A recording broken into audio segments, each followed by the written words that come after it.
Hi, this is Randy Stone. I cover the night beat for the Chicago Star. Stories start in many different ways.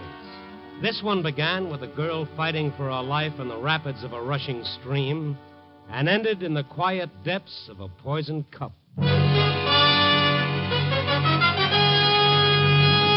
Night Beat, starring Frank Lovejoy as Randy Stone.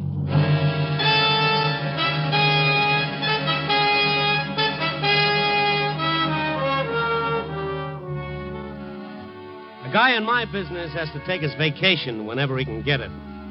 And the best I could get was a string of short weekends at a little resort town called Paradise Lake. It's only a few hours' drive from Chicago with lots of woods and streams. It's a lovely spot located just outside my income.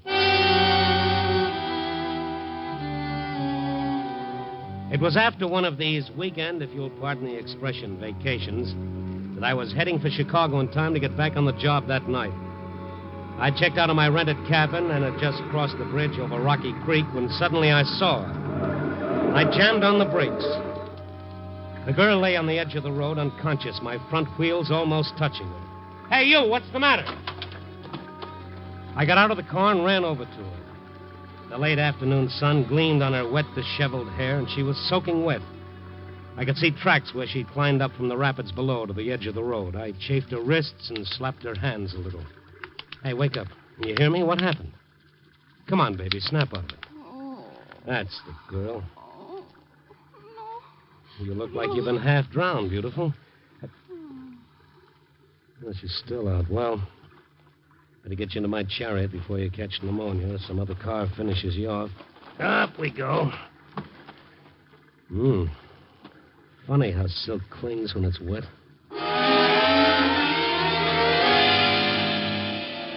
I went back to my cabin. I got her inside and put her on the sofa. Then I started the fire in the fireplace and got the oil stove going in the kitchen. Eagle Scout Stone was doing his good deed for the day. I'd be late for the office tonight, but she looked as though it might be worth it. Who's in there? I came out of the kitchen and saw that she was sitting up, her big gray eyes wide and a little dazed. Who are you? Where am I? The name is Randy Stone. Drink this. What? Go on. St. Bernard would have brandy, but on my salary, you'll have to settle for this. Drink it down. How did I get here? We'll exchange questions later. All right, now, down the hatch.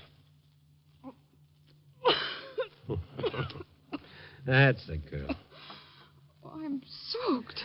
Better pull this blanket around you. There. I'll be warm in a minute. Well, you're shivering. You better wrap it a little tighter. You can let go. Oh. Oh, yeah. I'll put some more wood in the fire.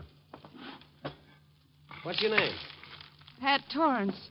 What did you do? Slip and fall into the creek? Fall? Now, don't tell me you were in swimming, or is that a new style in French bathing suits? No, I didn't fall. All right, easy now. Now, what happened? I was pushed. You were what? She pushed me. She tried to kill me. The girl got up, one hand at her throat, her eyes wide with frightened memory. The blanket fell away from her shoulders, revealing a lovely outline all the way down. I remember. I was standing on that high bank overlooking the rapids. Yeah? Well, who did it? Who was she? I'd better go. Thanks for... Whoa, now, wait a minute. Whoa, now, take it easy. Get warm first. You'll get sick. I really must go. Francine's probably worrying about what's happened to me. I've got to get back. Francine? Francine Moore. We have a cabin on the lake. Oh, I must have been blind to have missed you all the time I've been here. We just got in today. Oh, I see. Well, whoever pushed you in certainly didn't lose any time, did she? I'd rather not talk about it. Maybe I better drive over to your cabin and get your girlfriend to bring over some dry clothes and then round up a cop on the way back. Oh, no. No, please, not the police. What's everybody got against the police? Why not? Not right now, anyway. I want to talk to Uncle Ben first. Her father. Uncle Ben? Well, he's really not my uncle. I mean, well, he raised me when I was a kid. I owe him an awful lot. Ben who? Mason. He runs the hotel here, Paradise Inn. Wait a minute. You mean Ben Mason's daughter, Margaret? Why would she want to kill you? Because she hates me. Oh, I shouldn't have listened to Francine. She said I might get a chance to rest, to straighten things out in my own mind. Then when we get here, I find Marge already on the scene. Yeah, but, Pat, what makes you think it was Marge who pushed you? Oh, it was her, all right. She's broken up my marriage, stolen my husband, and now she's tried to kill me. Well, beautiful, all I can say is that any man who'd pass you up for Marge Mason is the kind of a guy who'd marry Hetty Lamar for her money. Just what did happen? Well, I'd been walking along the creek. Mm-hmm. Francine was busy getting the cabin fixed up, and I was going to the store. When I got to the little footbridge, I suddenly saw Marge standing there. I had no idea she'd be here at Paradise. Why, Pat, darling. Dad said you were here, but it didn't seem possible. You and Francine together. Ed's old girlfriend sharing a cabin with you. Francine Moore was never, as you put it, my husband's old girlfriend, and you know it. Really, dear? Hasn't Francine ever mentioned it? Well, no matter. There comes a period in every man's life, but she was just a comma in his. Why, you unscrupulous. How naive can you get? Ed's played the field all his life, and he always will. You never really understood him. I thought I understood you. I looked on you as if you were my own sister. I trusted you. That's what Grace used to say about you. Grace? Yes, dear, Grace Rainey. Another member of Ed's harem. She's here at Paradise Lake, too, you know. Grace Rainey? What do you mean? Oh, Why Dad is she... gave her a job as a hostess at the inn. The same big blonde cow. But you know Ed. He always did suffer from high blonde pressure. Ed was never interested in Grace. Wasn't he? Don't play innocent with me, darling. It's really jolly. You, Grace, Francine, and I, together once again in the old hometown. Old home week. All we need is Ed on the scene. And I shouldn't be surprised if he weren't on his way. What? You mean he's coming here? Come now, Pet. How corny can you get? Cut the act. You must have known he was planning to spend a few days here. Why else did you come? To get away from him. From everything that reminded me of him. Oh, please. Why don't you do the decent thing? Call it quits. Give him his divorce. Why? So you can profit by what you've done to me? I've tried to be patient with you. I've gone a long ways to try to reason. Keep right on going. Don't ever let me see you again. All right, Pat. If that's the way you want it. But if you insist on clinging to him like a spider just to spite me, you've only yourself to blame if anything happens. What do you mean? Is that a threat? Take it any way you wish. Any way you wish.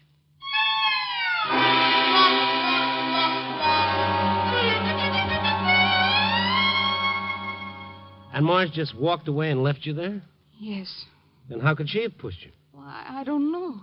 She must have come back. There was no one else around. Well, she had the motive, I suppose, but still. It's like a bad dream. To think Marge could do a thing like that. We used to be so close. We were even brought up together when we were kids. All right, now, all right. Everything will be all right. Use my shoulder if you want. You want a handkerchief? Thanks. What did you say your name was? Randy Stone. Oh, you've been very sweet, Randy. I must be a sight to behold. Well, on the contrary, you're a sight to be held. Oh, I'll bet. Oh, that's a lousy pun, I know. Anyway, this fire's nice and pleasant. Yeah. Say, maybe I better fix up something to keep you from catching cold. Oh, I'll be all right. No. I got some stuff left in the kitchen and in this bottle. I'll fix you a hot toddy. Oh, don't bother, Randy. It's no bother at all. After you drink this, I'll drive over to your cabin and get your friend Francine. All right. Where is your cabin? Just past the inn across the road. Uh-huh. I'll have this ready in just a few seconds. Well. So we had some hot toddy together. I hadn't had all the ingredients, maybe, but at least the essentials were in it, and it wasn't too bad. I got her to tell me something about herself. Her struggles, her dreams, her telephone number. Suddenly I realized how late it was getting. Late? Oh, golly, it is at that. Francine will be frantic. Yeah, not to mention my boss when I get back to Chicago tonight. Your boss? Yeah, the night editor. You mean you're a reporter? Any objections? Yes, you'll put this in the paper. Oh, why not? Oh, you mustn't. It'll hurt Uncle Ben. If he finds out what's happened between Marge and me, he'd be terribly upset. Yeah? Well, now, look, dollface, you just watch your step and make sure you don't get any free publicity yourself in the obituary column. That'd really upset dear old Uncle Ben. Now, you sit right here until I get back. If Marge or whoever it was who pushed you in catches you alone, there's no telling what might happen.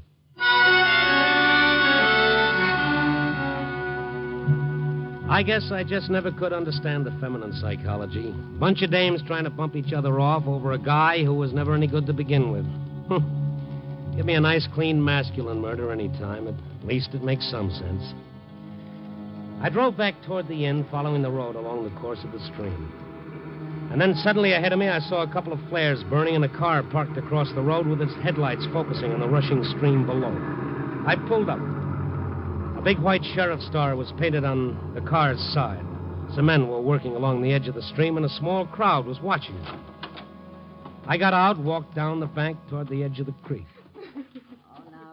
There were two girls standing at the edge of the crowd. One was a tall blonde who was crying softly, and the other was Marge Mason. Hiya, Marge. Oh, Randy Stone. What's going on? They're dragging the creek. Dragging the what for?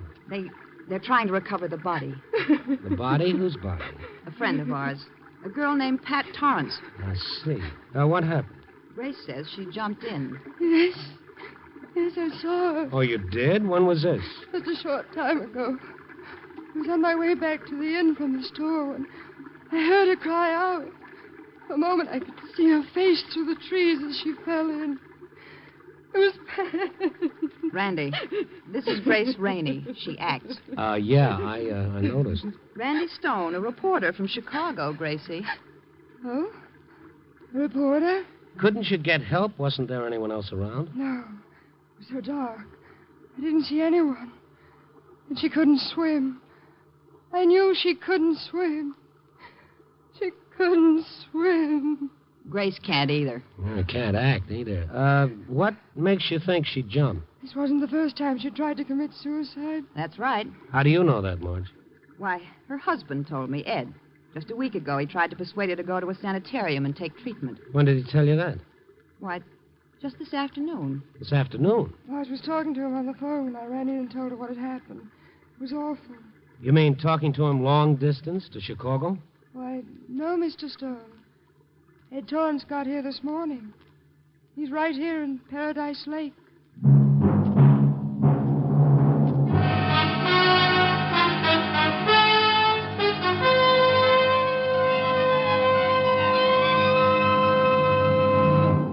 NBC is bringing you Night Beat, starring Frank Lovejoy as Randy Stone. Gloom becomes a thing of the past on Tuesday, September 19th, over most of these NBC stations, when genial Art Linkletter returns to prove once again that people are funny. Check your blues at the door, because there's no room for them in the merriment when the fortunate prize-winning contestants go through a wide variety of mad antics on People Are Funny. That date, September 19th. And it's important for another reason. It's the day that Fibber, McGee, and Molly and their delightful guests at 79 Wistful Vista will be back where the chimes are. NBC.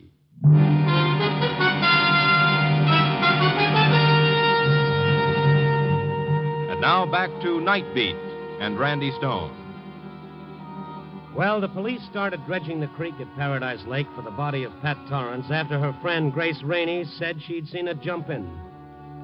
We stood around watching them search for the body, Grace and another of Pat's one-time gal friends, Marge Mason. So many girls involved in this mix-up, I was beginning to feel like a lone male at a ladies' seminary tea. I wondered if I should tell the gals that at this very moment Pat was sitting in my cabin alive and kicking. Marge kept talking as we watched them drag the stream. Complex.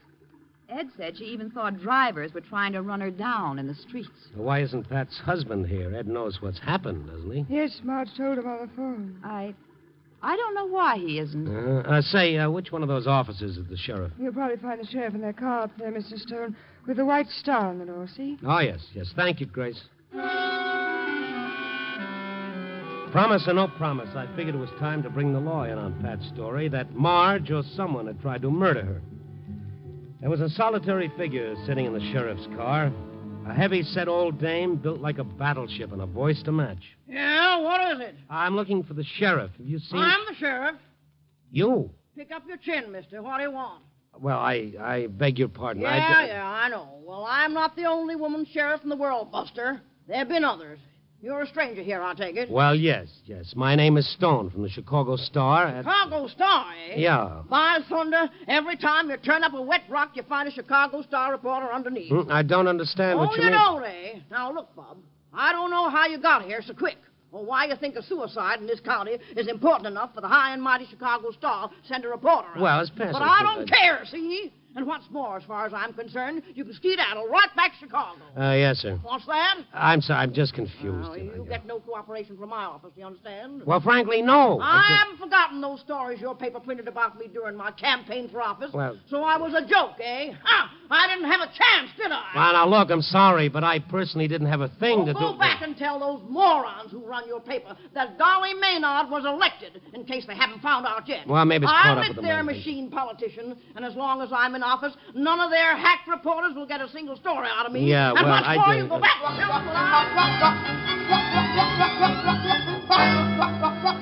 What kind of a hen house had I gotten into here? Dames. Well, I left her there sputtering, her fuse still burning. If the sheriff of Paradise Lake indicated the local level of sanity, maybe it was just as well I kept my mouth shut, as Pat had asked me to. So I drove on past Paradise Inn to Pat's cabin across the road.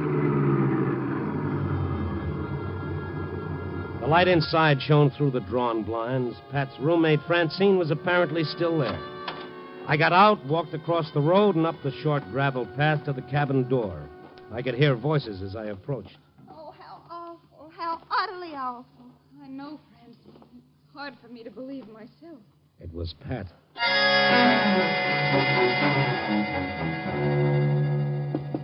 Oh, I'll get it. Randy. I thought you said you'd stay put at my cabin. Oh, forgive me, Randy. I just couldn't. I got so nervous there all by myself. Come in, won't you? Oh, Francine, this is the man who rescued me, Randy Stone. Oh? This is Francine Moore, my very best friend. How many best friends can a girl have? Oh, I'm so grateful for what you've done, Mr. Stone. Pat's my dearest little old friend, and if anything had happened to her... Well, everybody else thinks something has happened to her. What do you mean? Well, when you hiked up the road, didn't you notice the crowd by the creek? The creek? No. Well, they're dragging it for your body. Oh, no. Oh, yes. How could you miss seeing it? I didn't come over the road. I cut through the meadow. I didn't want anyone to see me all wet. Oh. Well, what are they... I mean, what makes them think that Pat is in told the police. No, not me, baby. They were already looking for you when I came by. Everybody thinks you jumped in. Jumped in? Yeah. Pat, you didn't. Of course not. I told you how it happened. I was pushed. Oh, Mr. Stone, did anyone see her? How would they know? Well, Grace Rainey says she saw her. Oh, Grace. You mean she says she actually saw me jump in? She seems to think she did. Pat, darling, couldn't you have just slipped and thought No, I perhaps... tell you, I was pushed. I didn't just imagine it, Francine. Why do you look at me that way? Someone did push me deliberately. Oh, now, darling, why don't you go to bed now? And in the morning, I'm sure we'll all have a more sensible outlook on everything. Listen, I'll fix you a cup of hot chocolate. Go on, dear. Go to bed. Oh, Francine, you're a love. Good night, Randy. You've been wonderful. Thanks so much for everything. Yeah, send me a medal. Good night, baby. Poor dear Pat. What does that mean? What? The way you said that. Oh, now, come into the kitchen. Oh, the poor darling has been under an awfully severe nervous strain the past month or two. Did you know that Ed's here, too? No. Yeah, the Don Juan husband of hers, Marge, was talking to him. Here? At Paradise Lake? Yeah. Well, why would he come here? Well, he probably heard it was open season on dames. Oh, no. Now, seriously. Well, Pat seems to think it might be on account of Marge. That's strange. Oh, would you like some hot chocolate? No, thank you. I better be on my way now that Pat's in good hands. Nice to meet you, Francine. Well, see you again sometime, I hope. Well, you never can tell. Good night. Goodbye, Randy, and thanks again.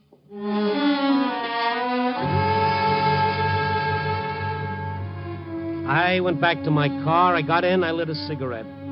I sat there for a while, wondering where Ed Torrance had been when Pat was pushed into the creek. There are a lot of things I began to wonder about Ed. What kind of vitamins did a guy have to eat to get into his league? I was about to turn on my lights and start back to the inn to find him when I saw the dim figure of a girl stealing around from the back of the cabin. It was Pat. I opened the car door quietly. The dim figure halted suddenly, tense and looking my way. I couldn't see her face, but there was something about her that was different. No, it wasn't Pat. It was someone else. I jumped out, and as I did, the girl fled toward the trees, a filmy scarf streaming behind her. Wait! I ran across the road as she disappeared. I started running down the road after her, but she crossed it and disappeared into a grove bordering the inn grounds. I thought I saw her go up the veranda of Paradise Inn, and I bounded after her. There was no one around except a couple of elderly dowagers in rocking chairs. They stopped rocking when they saw me, and I asked them, did a girl just come in? A girl? Which girl, young man? A girl, any girl. Not very particular, are you? Oh, never mind. And just then, over the side railing, hurrying up the garage driveway, I saw her. I turned and ran down the steps. It was just a glimpse, the lights from the inn glinting on her reddish-brown hair as she hurried past, heading for the guest cottages and back. Hey, wait a minute. Yes? What? Marge, it was you. Why, Randy. Whom did you think it was? Didn't you just come from behind Pat's cabin? Whatever are you talking about? What would I be doing there? I'm sorry. I thought I saw you. Well, never mind. What's the matter? You seen Ed tonight? Ed? Yeah. Why, no. Why do you ask? Well, I just wondered why he came here today. Well, he must have found out Pat had come here, I suppose. He phoned you said. Well, yes. Why are you asking all these questions? I'm a reporter, remember, dear? Grace is fixing some coffee at the cottage we're sharing here in back. Why not join us before you go? I wouldn't miss it. This way. So you're bunking with Grace? Yes, the inn's so crowded I had to move in with her in one of the guest cottages. The one right over there, with the lights on. Oh, yes, I see. Looks like she forgot to draw the blinds. Yes, and the window's wide open. I hope she isn't uncomfortable. Well, it's a warm night. Looks like she's curled up in that easy chair for the evening. She and that telephone. That woman. She simply monotonizes the telephone. Right around this way, Randy. Mm-hmm. But, Ed, why'd you have to leave without at least telling me? Wait. At least What's the matter? Quiet. Marge put her fingers on my lips, and we stood there by the cottage door motionless. You're on your way back. Grace Rainey's voice came through the open window clearly, and with every word, Margaret Mason grew more tense and strained, and her eyes more stormy. But, Ed, darling, This Ed this is again, this Superman. Yes, I know, dear. My Toronto was a bit stuffy. I can imagine how surprised you were when you called the cottage and she answered the phone. Why, of all the... That's Steady, what's calling steady, her. steady. Yes, I know, darling. Well, Francine's here, too, but what of that? All that's water in the creek, you might say. There's nothing to stop us from getting married. Married? No, dear. But they haven't found the body yet. But Pat's dead. How do I know? Well, you see, darling, I saw her pushed in. Yes, that's right. Pushed. She did it. Well, let's face it, darling. We both wanted her dead. So, now our wish is granted. We're free to marry. Free, is she? So, you're free, are you? Marge. Not for long you won't be, you two-timing, double-crossing she-Judas. Easy. You'll be in jail within 24 hours for murder. Guess look. again, dearie. You see, I know who killed Pat Torrance. Oh, goodness. What's all the commotion? Francine. Francine Moore. Little Miss Dixie stood in the doorway that opened on the little back porch. When I saw her standing there, a long silk scarf trailing over one shoulder, I knew at once it had been she who'd come from around back of the cabin, hoping not to be seen. What are you doing here, Francine? Oh, I thought I'd drop in to straighten out a few little things for both of you and Marge. Francine, what do you mean? If you thought Ed had any intention of marrying either of you, I'm terribly sorry. Because you're wrong. What? Ed and I are being married as soon as his divorce is final. Oh, you are you? Yes, Grace, we are. Well, congratulations. How many of you is he marrying? I'd say those congrats if I were you, Randy. Because she isn't marrying anybody. Little Miss Moore is going to the electric chair for murder. Grace. Now, wait a minute. I I saw Francine push Pat in the creek. Oh, how very amusing. So I murdered Pat. Well, do you know where she is? At our cabin, asleep in her own bed. How long do you think that story will stand up? Ask Randy. Well, I left Pat at their cabin all right just a few minutes ago. So, she's got you to lie for her, has she? Well, I shouldn't have left Pat alone, Randy. She's not well. No telling what she's liable to do, but I felt I owed it to these ladies to set their minds at rest, if they have any minds left. You're not getting away with it, Francine. I'm going to the police right now. Come back here, Grace. Come back, I'm warning you. Francine, drop that gun. Let go. Take your hands off. Drop it. Do I have to break your arm? Oh, stop So you came here to find out how much Grace really knew? Now you know the game's up. Killing won't do you any good. You're finished. You're through. Oh, stop. All right, drop it.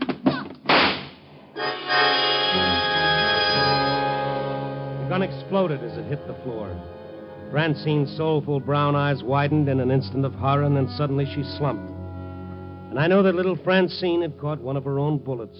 Marge and I bent over her. Randy, is she... Get on the phone quick. Get a doctor. Yes. Francine. Francine, do you hear me? Randy. Mary, this Go is to Marge. the cabin. I'm in the cottage. Pat. To bring a doctor over here. Pat? What about Pat, Francine? Is she all right? Pat mustn't drink the hot chocolate. Poison. Poison? I didn't bother with a car, but covered the 100-plus yards between the inn and Pat's cabin in an unofficial world speed record. I yanked open the cabin door, rushed through the room, and into Pat's bedroom. Randy, get out! Oh, I'm sorry, honey. I came for some hot chocolate. Did you drink any? Hot chocolate? Have you gone crazy? Of course not. Can't you see I've just come out of the tub? Yeah, I didn't mean... I'll wait outside. Get your clothes on, beautiful. You're having more company. What? Who? Well, the sheriff. She'll want some of that hot chocolate, too, so don't touch it until she gets here. You understand?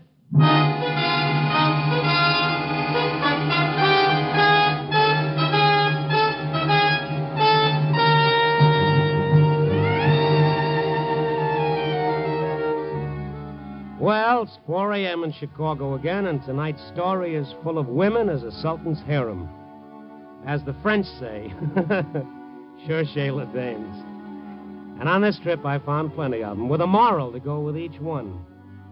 For Marge, hell hath no fury like a woman tripped up trying to skip with another woman's husband.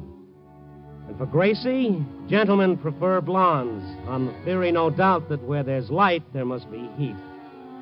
For little Francine, well, she tried to take life cheerfully, the life, that is, of anyone who stood in her way. And as for Pat, well, you don't need any moral for her.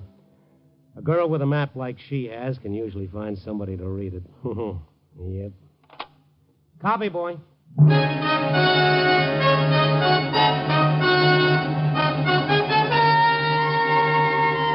Night Beat, starring Frank Lovejoy, is produced and directed by Warren Lewis and edited by Larry Marcus.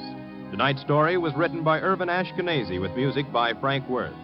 In tonight's cast were Barbara Fuller, Rose Hobart, Shirley Mitchell, Eileen Prince, and Martha Wentworth.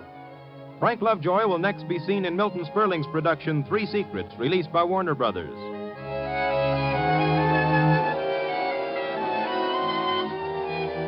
Listen next week at this time and every week as Randy Stone searches through the city for the strange stories waiting for him in the darkness.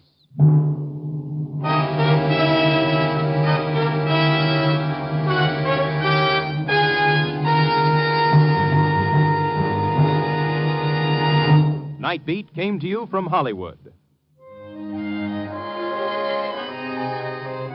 3 chimes mean good times on NBC. Now, stay tuned for Brian Donlevy as a soldier of fortune on dangerous assignment on NBC.